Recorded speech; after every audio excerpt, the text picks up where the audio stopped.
Good evening. A new health services plan is finally in the works for the border city. The current cost-sharing agreement between Alberta and Saskatchewan was put into place about 14 years ago. It reflected the realities of the two structures at that time, and it has been adapted all the way through till now, but I believe we've got far enough from that agreement we really should look. Come early April, the health ministries for both provinces, as well as Alberta Health Services and the Prairie North Health Region, will assess Lloydminster's health needs and create related action plans. I'm really pleased in terms of that right now we have the right people at the table discussing the issues. We have very good local representation. We have the people that know very clearly what some of our challenges are here in Lloydminster. Those involved will focus on issues such as addressing health care cost sharing, long-term care services, and common standards for facilities. On the one-offs, I think that we work through those quite well between the two provinces, but it's still important to take the step back and get the basics right.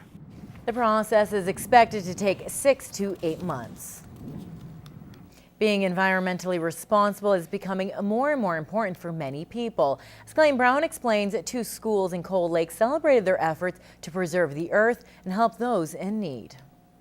It was an afternoon of jokes and entertainment for students and staff at Nelson Heights and Cold Lake Middle School, all for their recycling accomplishments. We watched a video from the Pacific Garbage Patch, and we saw how much garbage there was and how many people were they had to live in it. So we thought, well, we can make a change. A year ago, the 2 schools completely restructured their recycling programs to reduce their amount of garbage by as much as possible. We did a lot of plastic research, we dumped out our garbages and checked to see what was inside it, and we found out over 80% was stuff that we could actually recycle. That didn't have to go in landfill sites and into waterways.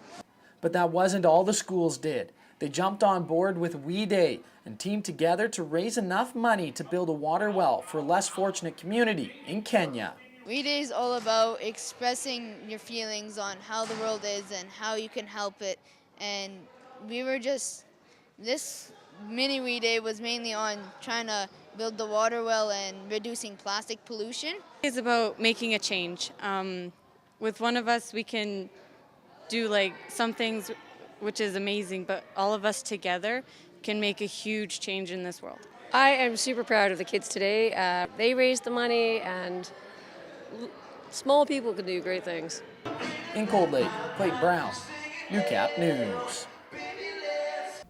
Well, congratulations is in order for one Lloydminster man. Hubert Lorenz is the lucky winner of $100,000.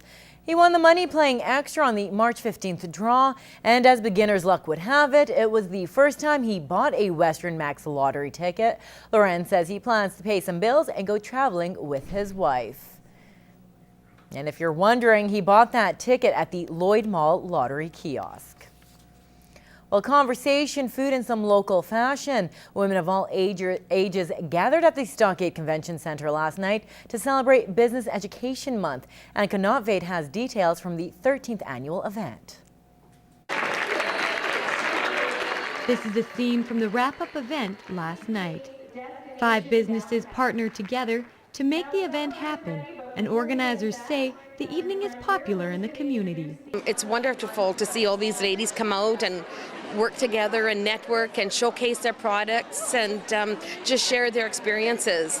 Even a few ladies from Newcap News took part. The event was an evening women could look forward to celebrating. But I was looking forward to the fashion show and the speaker. So and the food, of course. I mean, who doesn't want the food? The keynote speaker brought her enthusiasm and energy to the stage as she talked to the women about being appreciated in the workforce. That's the one thing I learned myself about being in this tiger outfit.